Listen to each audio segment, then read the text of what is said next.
The England pair of Owen Morgan and Stephen Finn batted out the final 12 overs to deny Sussex a victory after another former England man, Monty Panesar, had taken 5 wickets. And these are the highlights. Sussex began the last day on 109 for 5 with a lead of 211, but lost night watchman Lewis Hatchett in the 6th over of the day as Finn collected his 3rd wicket of the innings after finding the outside edge.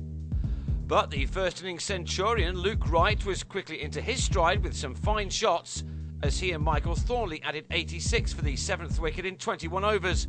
Wright does look in very good touch with the bat in spite of missing so much LV County Championship cricket this summer. He was first to his 50 as he easily outscored his partner. His came off 65 balls. Thornley eventually followed him there, even though his had taken 3 hours, in which it occupied 133 deliveries. Given that wickets had fallen on the 3rd day, it was an important knock from him.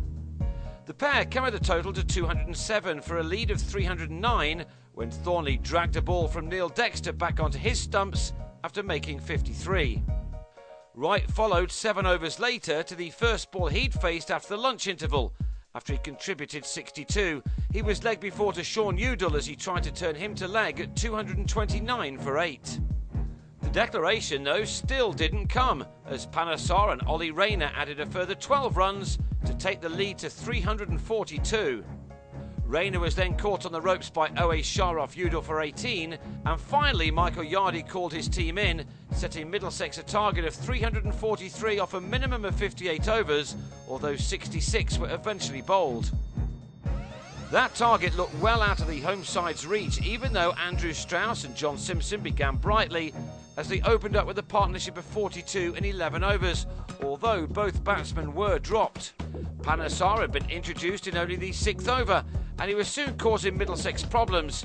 He got the crucial first wicket as Simpson on 14 left a ball which turned back sharply to trap him leg before. Sussex remained patient, plugging away at their job, and they were rewarded when Shah was well taken by Matt Pryor off Thornley, also for 14. When Damien Milan nudged Panesar to short leg and was out for 1, Middlesex were on 62 for 3, still with 51 overs remaining. Morgan and Strauss both tried to relieve the pressure by putting that pressure back onto the bowlers. Both batsmen struck sixes as they used up a further 8 overs in advancing the score to 89. Strauss had ridden his luck in compiling an unconvincing 37 off 69 balls, but then his luck ran out when he was bowled by Panesar, leaving Middlesex right up against it. Realistically, they had no chance of winning the game, and instead they had to try to bat out the remaining overs for a draw, and it was left to their captain Dexter to lead the way, well supported by Morgan, who was having to play a very different kind of innings to the ones he's best known for. He had a moment of fortune when he nicked Corey Collymore just out of reach of Rayner at slip, while Dexter survived a vociferous appeal for a catch at short leg. The pair appeared to be doing the job for their side, but then Dexter, after scoring 46, missed a drive at Rayner and became the 9th batsman of the match to be bowled. And that wicket suddenly opened the game right back up for Sussex. Gareth Berg's sweep looped up to Chris Nash at Silly Point. Udall was bemused to be given out. The records say he was caught at short leg, although the ball clearly bounced into the hands of Nash. And Toby Rowland-Jones was taken at slip by Ed Joyce as Panesar claimed his 5th victim.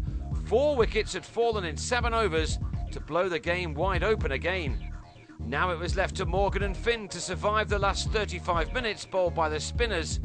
Morgan went to a superb 50 made of 122 balls in 2¼ hours. Neither batsman offered a chance, with Finn batting out 35 balls without scoring a run, and it was left to Morgan to see off the final over as Panesar finished with figures of 5 for 89 from 31 overs. With Middlesex only reaching 204 for 8 at the close, Sussex may have thought that an earlier declaration might have been better, but the 11 points they accrue keeps them top of the LV County Championship table by 11 points. Middlesex remain bottom in spite of the 10 points they accrued.